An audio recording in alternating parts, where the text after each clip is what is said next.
There we go.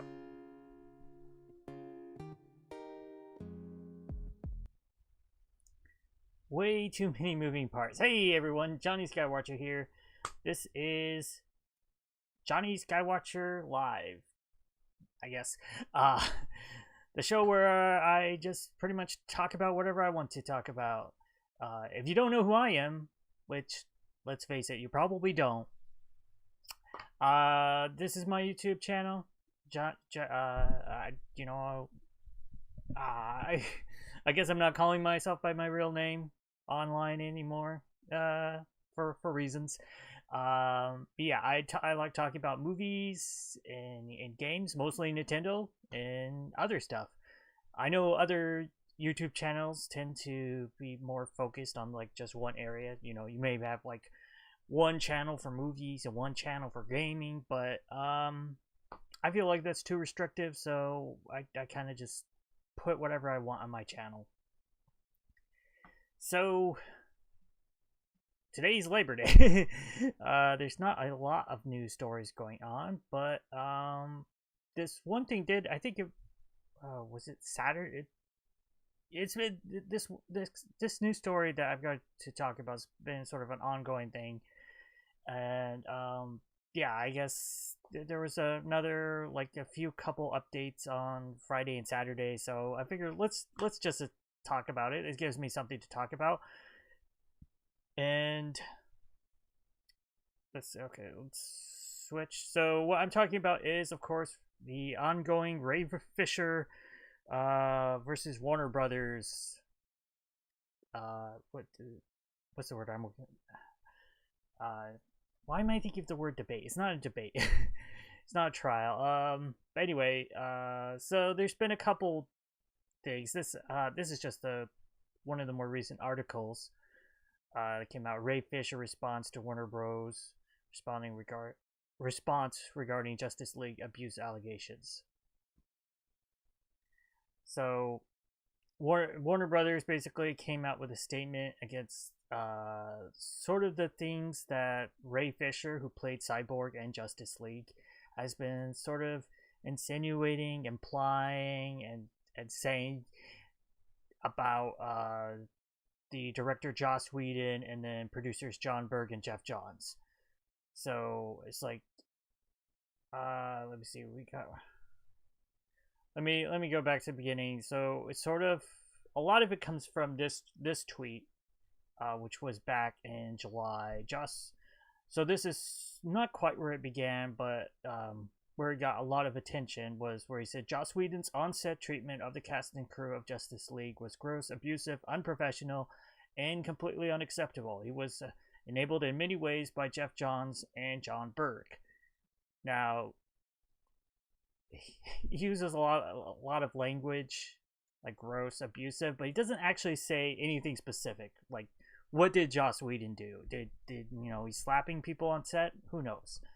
And this is all the other tweets he sort of made and statements he's made since then have been along these lines. And like, I think it pretty much started a little bit earlier at the end of June, where he posted a link of this video that was from the Comic-Con when they were promoting Justice League, along with, I'd like to take a moment to forcefully retract every bit of this statement. Yeah, I mean, Joss is a great guy, and Zach picked a good person to come in and clean up and finish up. Yeah, I mean, Joss is a great guy, and Zach picked a good person to come in and clean up and finish up for him. Still got some more time. What's your name and question? Hello. How's it going, guys? Hello. Yeah, so what he's saying is he's taking back everything about that statement, that Joss is a good guy and that Zach, you know, chose the right person. Now, I mean, a lot has come out about Justice League since this Comic-Con that, you know, we didn't know a lot. You know, I remember like during the time we still at least I still thought that it seemed like, you know, Joss Whedon was sort of just taking over the reshoots, you know, for Justice League, and sort of trying to deliver the same movie that Zack would have done if, these sort of terrible circumstances around the suicide of his, or I should say, around the death of Zack Snyder's daughter. And I mean, obviously this video has a different context today than it did back then. But yeah, Ray Fisher's been saying a lot of stuff like that. I'm not gonna go through his whole Twitter, but he also says there's a lot accountability over entertainment, and a lot of this just, to me, it just seems like it's self promoting. Especially the fact that he's got this accountability over entertainment, which I'm pretty sure he started that with his first Joss Whedon tweet, or around there. And then also he's got fans doing this Borg life because he plays Cyborg. And he keeps saying these things on Twitter that aren't like specific accusations.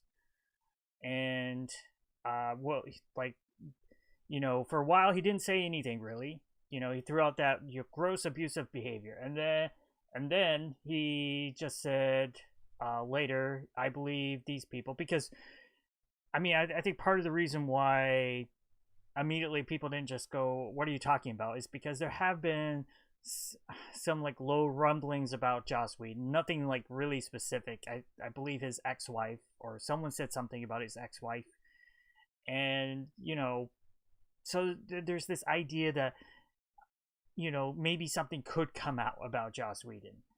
And of course he still doesn't say anything about his own claims. He just is saying that he's behind these other people. And let me just scroll through this. I want to find some of these other ones. And then this is the only really specific thing that I think he said about Justice League, that apparently his barber was not credited for in any capacity for his work on the theatrical version of Justice League. I don't really know enough about filmmaking and about how that works. I've seen some people on YouTube talk about it, about how, well, it might have been a little bit more complicated than just like the filmmaker saying, no, we're not crediting your barber. It seems like who gets on the credits can be a somewhat complicated thing, and we don't necessarily know enough facts about like how did he bring the barber onto set, or it kind of seems like that the barber wasn't someone who was hired by the studio, right? Maybe he just brought the barber onto set to do his hair. I don't know. It's kind of all, he's saying things but not really saying anything at the same time, and it kind of comes off as just him trying to get attention. So when we let's go to Warner Brothers statement. So this was like, I think the first time Warner Brothers even really said anything. Before this, and I think they released this on Friday, or sure, let's just go straight to the tweet. No, that's the wrong tweet. Okay, so yeah, basically this is the more recent thing, is that Ray Fisher tweeted this. This is one of his more recent ones on September 4th. Is, so you can better understand how deep this goes. After speaking out about Justice League, I received a phone call from the president of DC Films, wherein he attempted to throw Joss Whedon and John Berg under the bus in hopes that I would relent on Jeff Johns. I will not. A is greater than E, which is his accountability is greater than entertainment, which he likes to throw out a lot. And then in response to that, which is what I find amusing, is Warner Brothers put out this statement in July. So I think this is pretty much the first time Warner Brothers or anyone official has really addressed these things that Ray Fisher has been talking about to begin with. They said in July, Ray Fisher's representatives asked DC Films president Walter Hamada to talk to Mr. Fisher about his concerns during the production of Justice League. The two had previously spoke when Mr. Hamada asked him to reprise his role as Cyborg in Warner Bros. Upcoming Flash movie, together with other members of the Justice League. In their July conversation, Mr. Fisher recounted disagreements he'd had with the film's creative team regarding his portrayal of Cyborg. And I believe I've heard rumors, I don't know how substantiated they are, that part of the stuff that he was not happy with Justice League, with the reshoots, was that they were asking him to say booyah. And then, like, just in general, he was not happy with the change in how he was being portrayed. And I'll just say, we don't know that for sure. I don't think I've seen any definitive source on that, but that sounds like something that could be totally true. And it seems like the case, and I'll say it seems like it does. Obviously, I don't have any behind the scenes information, but it kind of seems like Ray Fisher is someone who hasn't done a lot of film.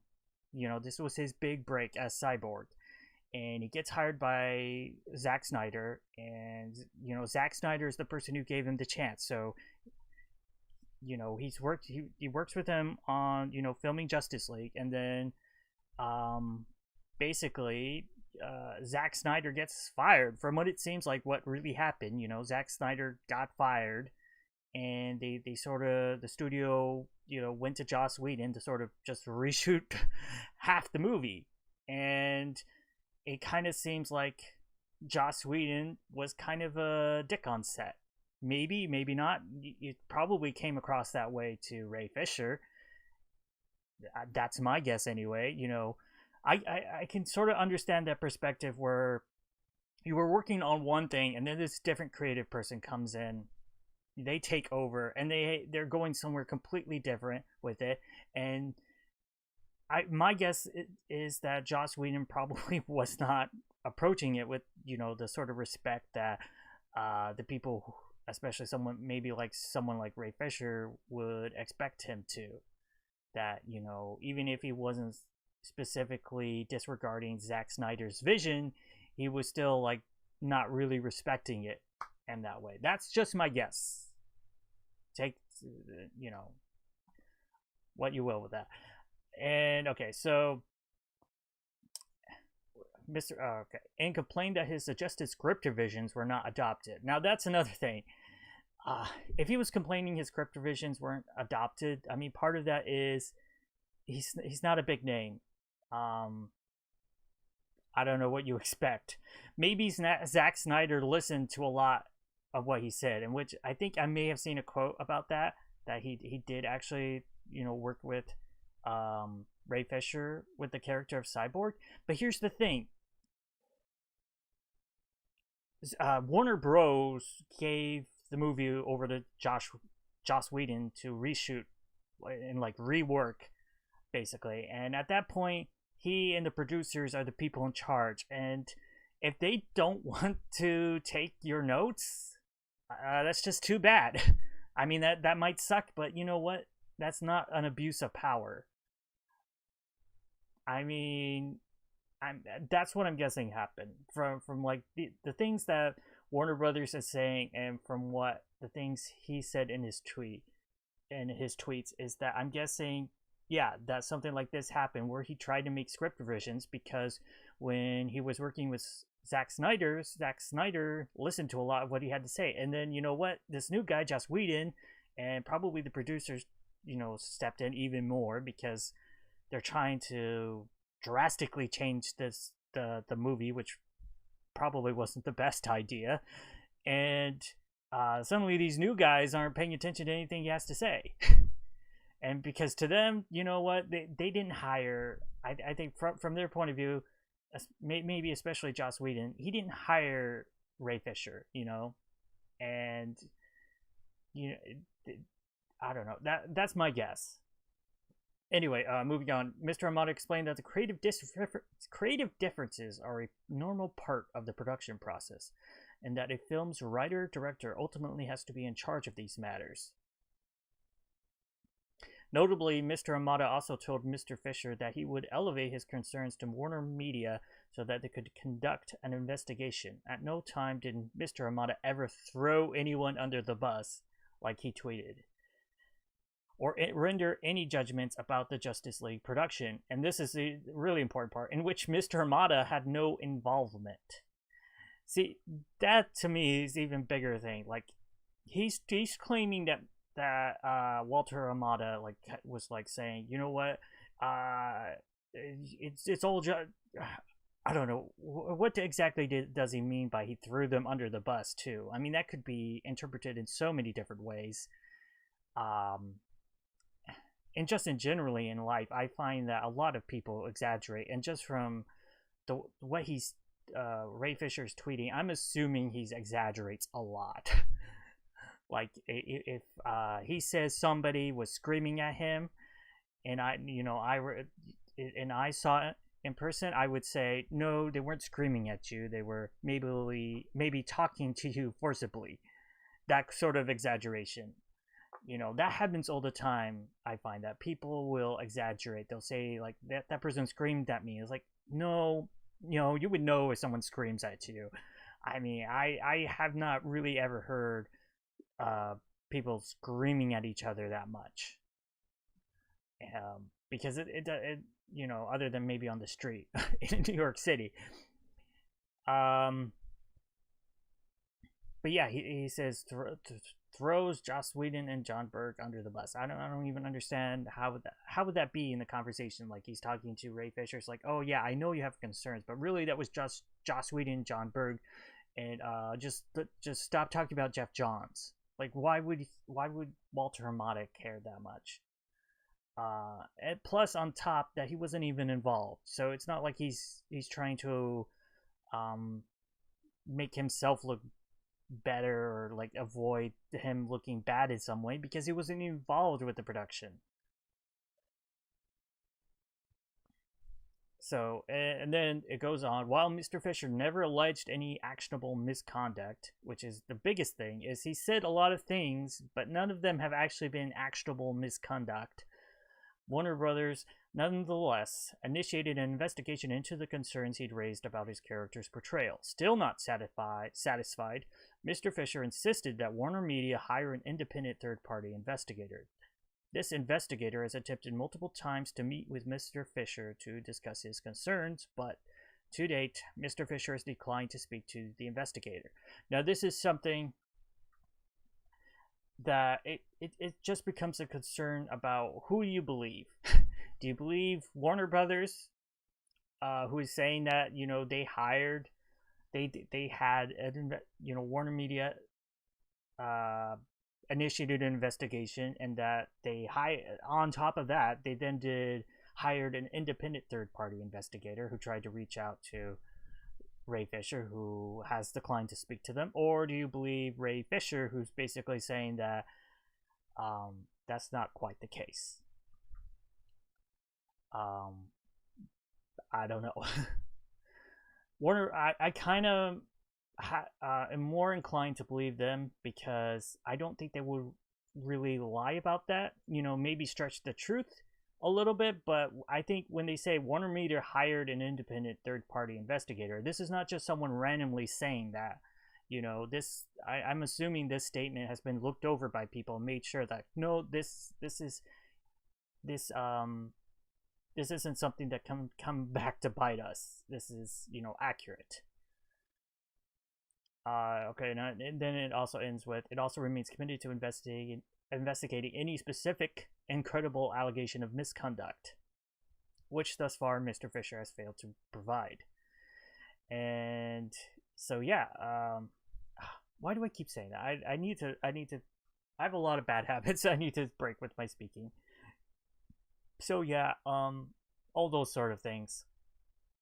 It's just, I get to that point where, like, okay, I need to make a bridge to the next thing I'm saying, and I don't know where I'm going. It can be a little frustrating sometimes. So, okay, this is the beginning of the article. I wanted to look at what. Okay, so that is what Warner Brothers said, and then actually, let's just go to his. Not what I wanted. Let's go to Ray Fisher's tweets.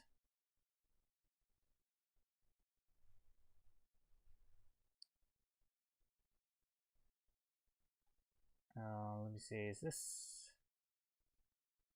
Okay, so this is his response, where he says, "Thank you all for the support, for seeing through WB Pictures' desperate and scattershot attempt to discredit me to continue protecting those in power."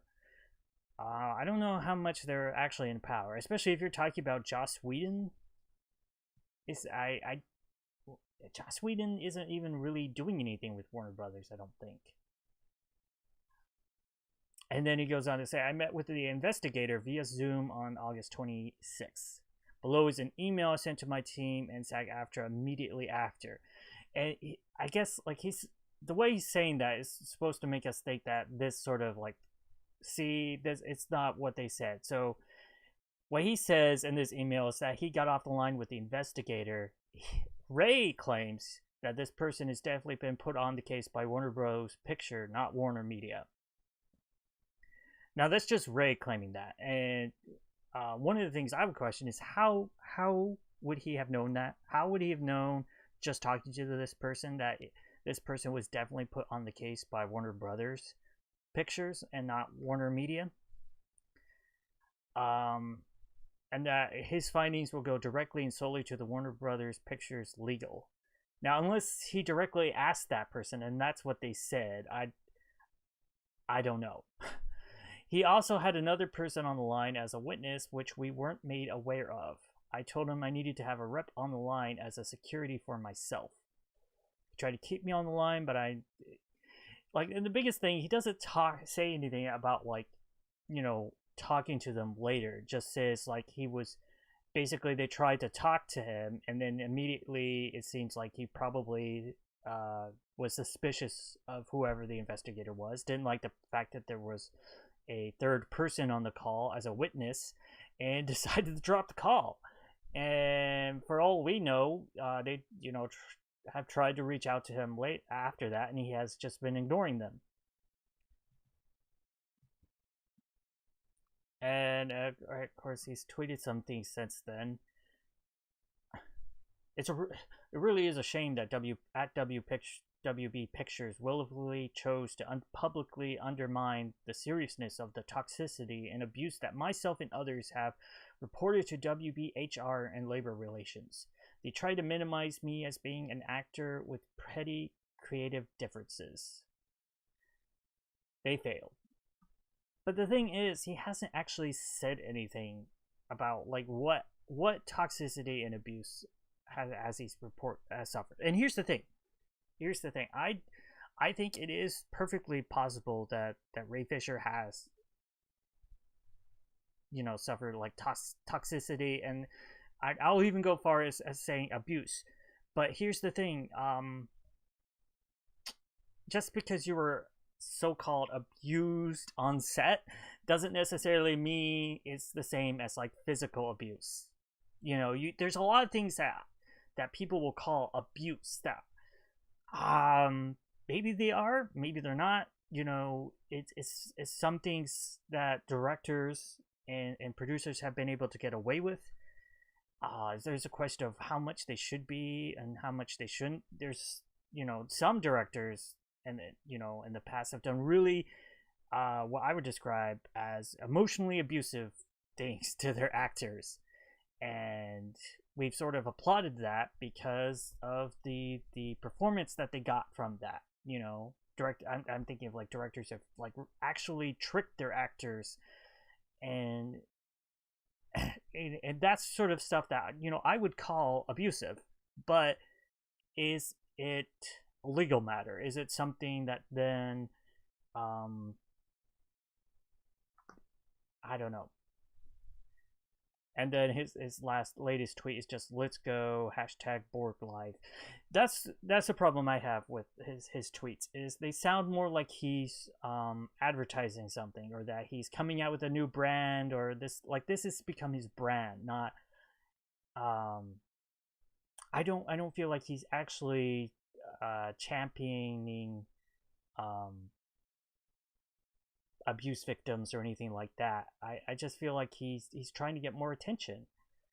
And because, he just has this one movie part in Justice League, and then after this, what is he going to have?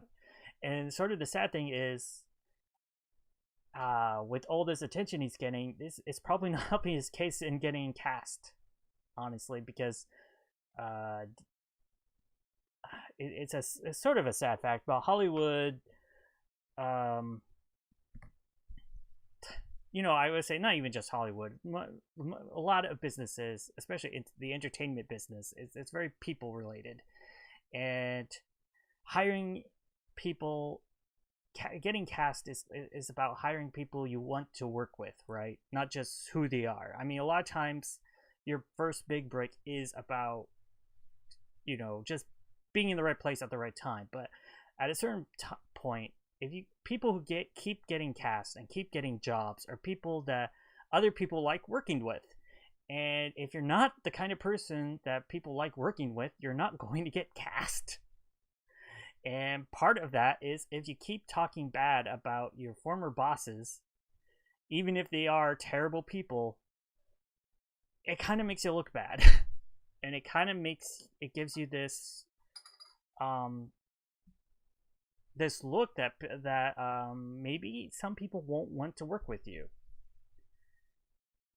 Anyway, that was a whole tangent, probably way longer than I wanted to go on. I think let's move on.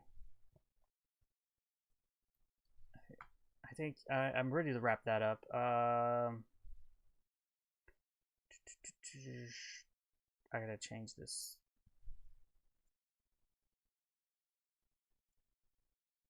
I can't change it without.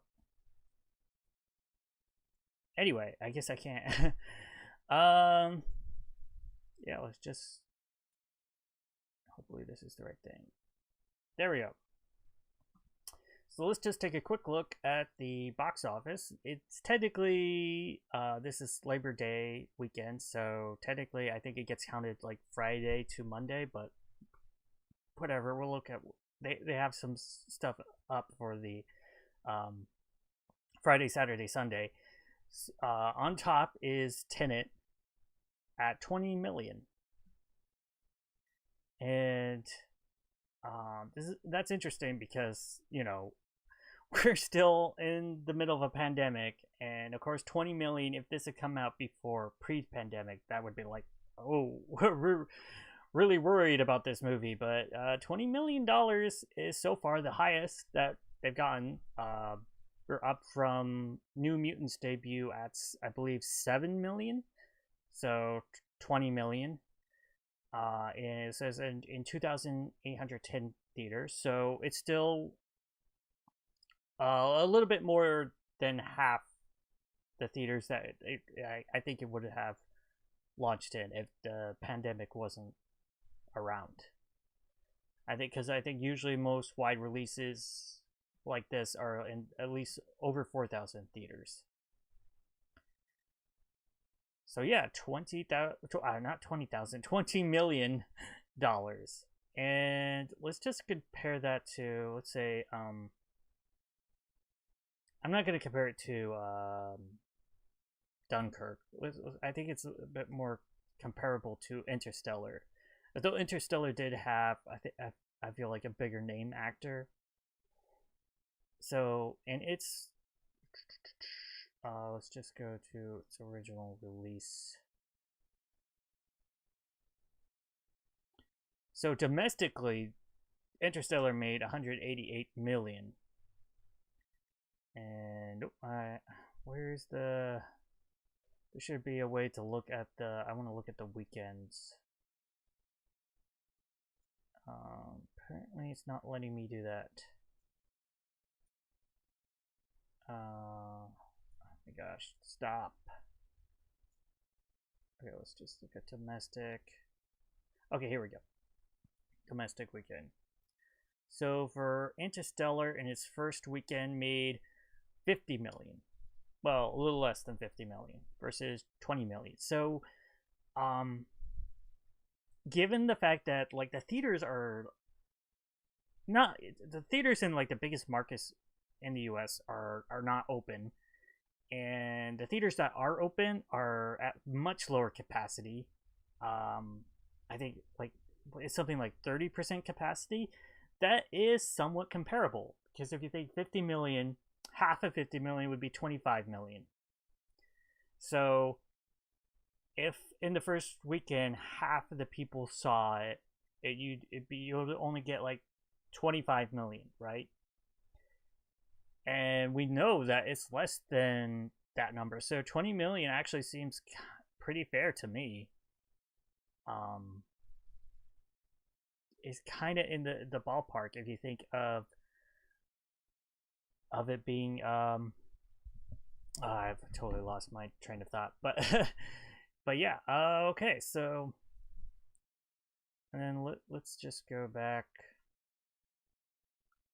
and see. New Mutants pulled in another 2.9 million. It's not doing that well. Its total domestic is at 12.3 million. For a total of just 20 million. So it's worldwide total after and this is its second weekend of release, is matching Tenet's first weekend, which isn't great. I think Tenet has been better received than the New Mutants, and the New Mutants always was going to be this weird thing because it's been delayed so long, and it's sort of part of a I would say it's a new movie in a franchise that's part of a universe that no longer is going to have anything in it. The X-Men universe from Fox is no more, and this is sort of the last dying gasp. And then I would say it's also the first in its franchise, which is the franchise of the New Mutants. At least the way I describe franchises. I know that I do describe it a little differently than other people because sometimes people refer as like cinematic universes as a franchise, like the Marvel franchise. But I would say that something like the MCU is actually made up of multiple franchises, as was the X-Men universe over at Fox. Okay, and then something I want to look at just for fun is I was browsing Reddit before I started the show, and I saw there for some reason, and I have no idea why. And you know what? Let me make a text for this. Cats.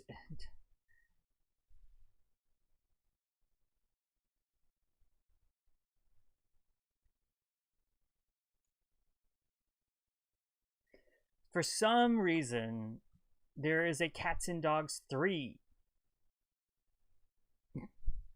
I have no idea why. When did the first Cats and Dogs movie come out? That was like ages ago, right? Cats and Dogs. I can't believe it's called a film story. 2001. I vaguely remember this movie, and boy. When did they come out with a Cats and Dogs 2? That's what I want to know. And I'm assuming, is this... I gotta know more information. Let's watch this trailer first, though. I haven't watched this. It just looks so stupid. The dog's wearing a hat and glasses. In a world full of hidden danger, one secret team of super spies. Oh, this looks just as stupid as the first movie. Beethoven. Incorrect. Scooby-Doo? Garfield. You got it, sister. Seriously? I put in a request. How was the night shift, all dad? Well, back's a little stiff. This is actually in theaters. Even asked. October 9th? Really? Which October 9th? This October 9th? This is not good. Why is this thing in theaters? That's what I have to. That's what I want to know. We are getting reports of global unrest developing in the pet world. We don't stop this now, it could lead to an all-out war between cats and dogs. Oh, let me Bottom shrink line, that. this starts and ends with you two. Just need a minute. When evil Right. soon they will feel what it is like to be unwanted. We're gonna need a crew. Heroes unite. There's Clyde in 6D. He wears a diaper. You could track someone's scent from a mile away. Doggy diaper. Enough said. Oh man, that CGI is. I don't normally criticize CGI, but that's like kind of rough for a theatrical release. Robbing a casino? To catch a criminal mastermind. Why is this trailer still going on? Oh my gosh. Should take over.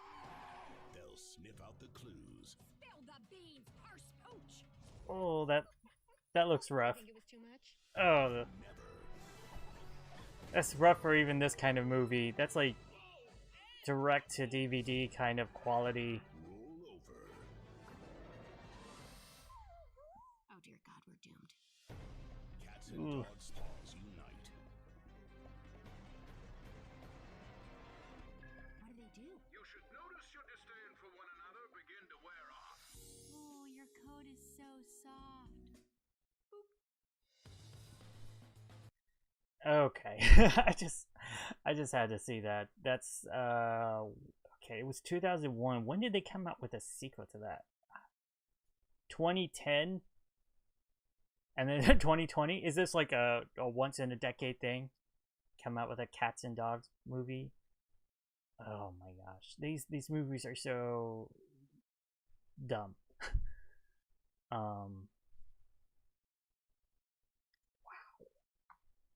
Anyway, let's move on to my last topic, since I'm the only one here today. Let's just take a look at the Netflix top 10.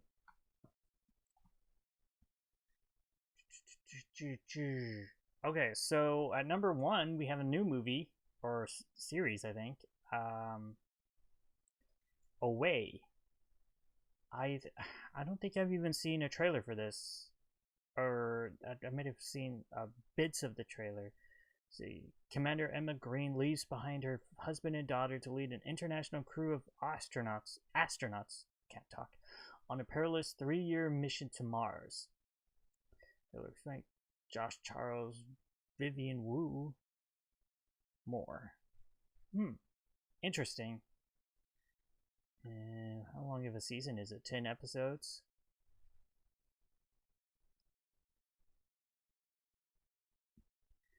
So that's at number 1. Then you got Cobra Kai's dropped down. Love Guaranteed is new. Well, new on the list. No, I think it was here last week, wasn't it? That's just a new picture. It's trying to trick me. Followed by Due Date, The Smurfs, Chef's Table, Barbecue, Sister Sister, Lucifer. These are all old. Anaconda, for some reason, is jumped up on the top 10. Probably because it just got added to Netflix. I've never actually seen this movie, but I heard it's like a guilty pleasure kind of movie. And then on last on the top 10 is Puss in Boots. Yeah, I don't have anything to say about that. I never seen it. I remember liking the first Shrek movie. I think I saw the second one. It was okay. It wasn't that great. I kind of checked out by the time they got a third and a fourth. Was this after the fourth one or in between the third and fourth? I don't know. Yeah, kind of over it by then. I think I talked a lot about the Ray Fisher stuff, so I think that's enough for today's show. Yeah, if you are watching in the future and you watch it all the way to this end, thank you. Just for watching. Thanks for watching. If you want to support the channel, if you like this content, feel free to let's do the YouTube the YouTube mantra.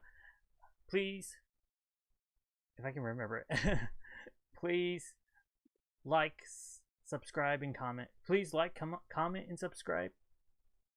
I totally messed that up. Please like, comment, and subscribe. And I guess I'll see you in the next video. Bye.